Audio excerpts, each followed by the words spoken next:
9ல திருப்பி தொடங்கணும். திருப்பி அதே மாதிரி யாருக்கு சண்டை வந்துச்சுன்னா 2 பேரும் அடி வைங்க. 9ல என்ன பண்ணோம்னா ரூல்ஸை கொஞ்சம் குறைச்சோம்.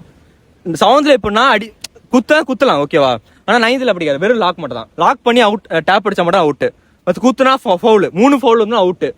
அந்த மாதிரி நான் காயங்கள்லாம் சீரியஸா ஆக ஆரம்பிச்சிட்டேன். ஆமாமா, நான் ஒரு ஃபைட்ல ஒருத்தங்க மூஞ்சி ஏதோ உடைச்சிட்டேன்.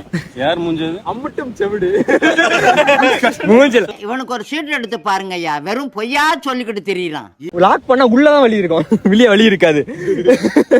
அடிச்சா வெளியே தெரியுது, வீட்டுல ஒண்ணுமே தெரிய மாட்டேங்குது. வீட்டுக்கு போயிட்டு பயங்கரமா தெரியும், உள்காயங்களா ஆக ஆரம்பிச்சு. அதனால நாங்க கொஞ்சம் ரூல்ஸை கொஞ்சம் குறைச்சிட்டு லாக் மட்டும் தான் பண்ணோம். லாக்னா ரூல்ஸை குறைக்கிற, ரூல்ஸை ஸ்ட்ராங் பண்ணிட்டோம். சாரி, ஸ்ட்ராங் பண்ணிட்டோம். பஞ்சஸ் எல்லாம் அவாய்ட் பண்ணிக்கலாம், லாக் போட்டுக்கலாம். அதுவுமே அவன் முடியலன்னு சொல்லிட்டானா உடனே விட்டுறணும். உடனே அவுட்.